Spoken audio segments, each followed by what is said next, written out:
Manni maree naannoo Tigraay dhiyeenya kana hojiitti deebi'ee muudama haaraa raggaasisaa jira. Raashaan magaalota Yuukireen irratti haleellaa cimaa banteen namoota baay'een du'uun isaa gabaafame. Ummata Itoophiyaa mirgi egeree isaa filannoo murteeffachuun isaa ni malaaf jechuun Ilham Umar ibsiteetti jirti. Israa'el Hizbollaa irratti dhukaasa dhaabuuf waliigalus immoo haleellaan akkuma itti fufetti jira.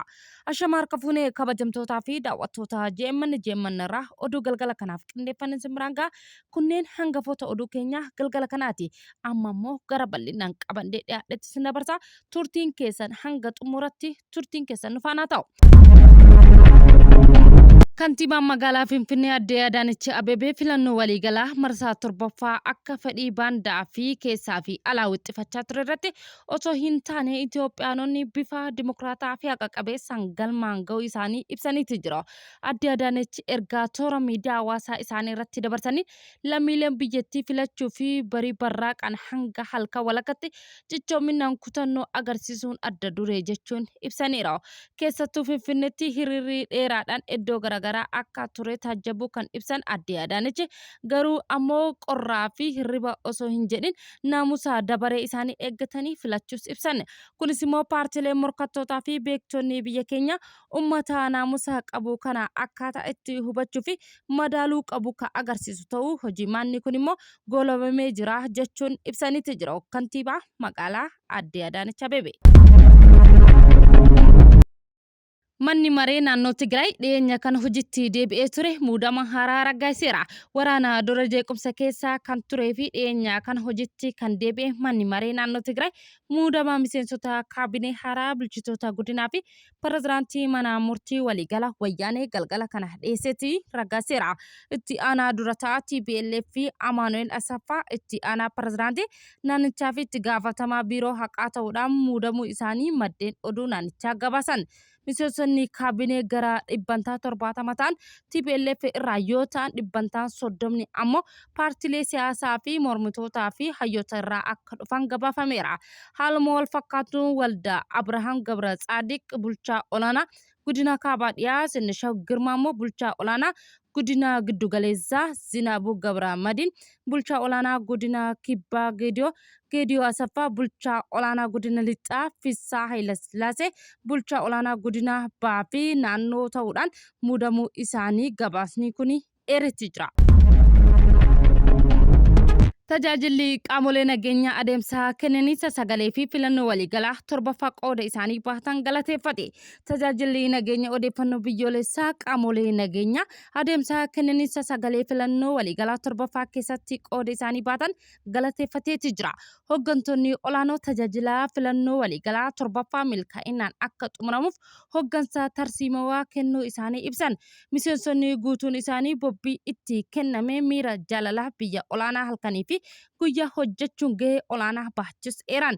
Faayidaa fi filannoo nageenyaa biyyaaf qabu ergama dhaabbatummaa walitti hidhuudhaan hooggantoonni gahumsa olaanoon hooggananii fi miseensonni raawwatan adeemsa isaanii milkaa'inaan akka xumuramuuf qooda bahatan agarsiistuu milkaa'ina tajaajilaa waan ta'eef galatoomas jedhaniiru.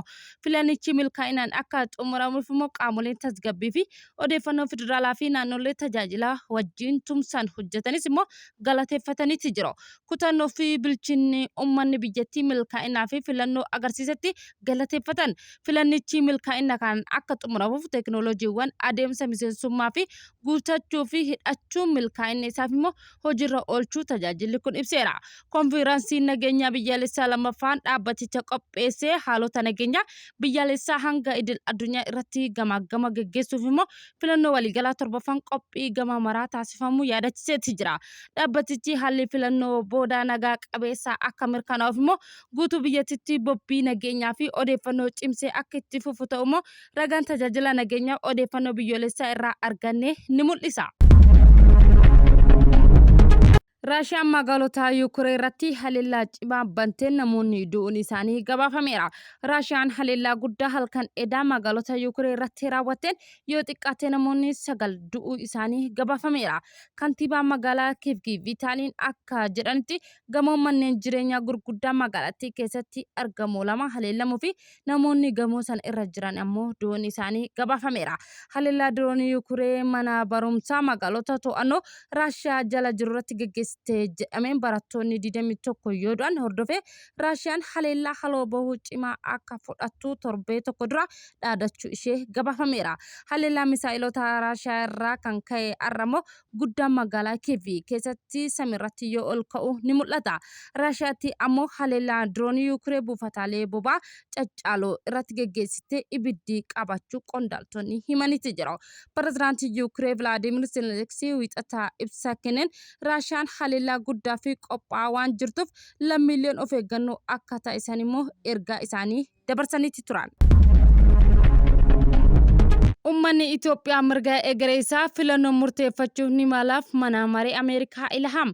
Uummanni Itoophiyaa mirga egeree isaa filannoo murteeffachuuf ni malaaf jettee miseensi mana maree Ameerikaa Ilham Umar. Miseensi mana maree Ameerikaa dhalattuu Somaaliyaa Ilham Umar filannoo Itoophiyaa marsaa torbaffaa ilaalchisu yaada kenniteen Uummanni Itoophiyaa mirga egeree isaanii filachuu qabaachuu isaaniif mala jechuun miidiyaa hawaasaa Facebook ishee irratti barreessite. Namni siyaasaa kun itti dabaluudhaan gidiraa fi hokkora waggoota booda sagalee isaanii bilisaa fi nagaa haqa qabeessa kabajaa argachuu qaba jetteetti jirti. Kana malees immoo mootummaan Itoophiyaa filannoo bilisaa fi haqaa fiduudhaan uummata calaqqisiisuuf wabii kennuu qaba jechuun himte. Israa'eel fi Hizbollaan dhukaasa dhaabuuf walii galaniiru garuu lolli akkuma itti fufetti jira jechuun himame. Israa'eel fi Hizbollaan karoora Ameerikaatti waraanaa dhaabuuf fudhachuu isaanii ibsuudhaan kibba Libaanos keessatti lolli akkuma itti fufetti jira. Pireezidaantiin Ameerikaa Doonaald Tiraamp gamalachuu waliin haasa'uudhaan isaanii fi gamalachuutti ammoo dhukaasa dhaabuuf akka itti fufaa walii galleerras jedhaniiru. Tiraamp kana kan dubbatan erga Iraan tarkaanfii waraana Israa'eel Libaanos keessatti fudhataa jirtu dhukaasa dhaabuu amma Ameerikaa fi Iraan gidduutti taasifamaa jiru balaa ta'uu akeekkachiiftee booda ta'us immoo gabaafame. Libaanos akka jettetti Hizbollaan haleellaa Israa'eel irratti immoo raawwatamuu dhaabuuf akkasumas immoo Israa'eel gama magaalota guddoo Libaanos keessatti Beeruut irratti haleellaa akka hin raawwanne gaafattetti jirti. Ministeerri muummee Israa'eel Benjamin Netanyaahuu waliigaltee kana mirkaneessuuf immoo garuu haleellaa Beeruut irratti raawwatamu yoo Hizbollaan magaalota keenyaa fi namoota nagaa haleeluu dhaabe qofa jechuun akeekkachiifte. Netanyahuun immoo waraanni Israa'eel ammallee kibba Libaanos keessatti akka socho'u ibsuudhaan halkan edas immoo haleellaan hedduu raawwatamus immoo gabaafameera. Hizbollaan diroonii fi misaa'ila fayyadamuudhaan taankii fi loltoota Israa'eel naannoo gandoota lama kaaba Israa'eel irratti haleellaa raawwachuu ibsameeti jira. Waraanni Israa'eel misaa'ila lamaa fi Libaanos irraa immoo dhukaafameen to'achuu ibsuudhaan miidhaan ga'es immoo akka hin jirre immoo gabaafameera.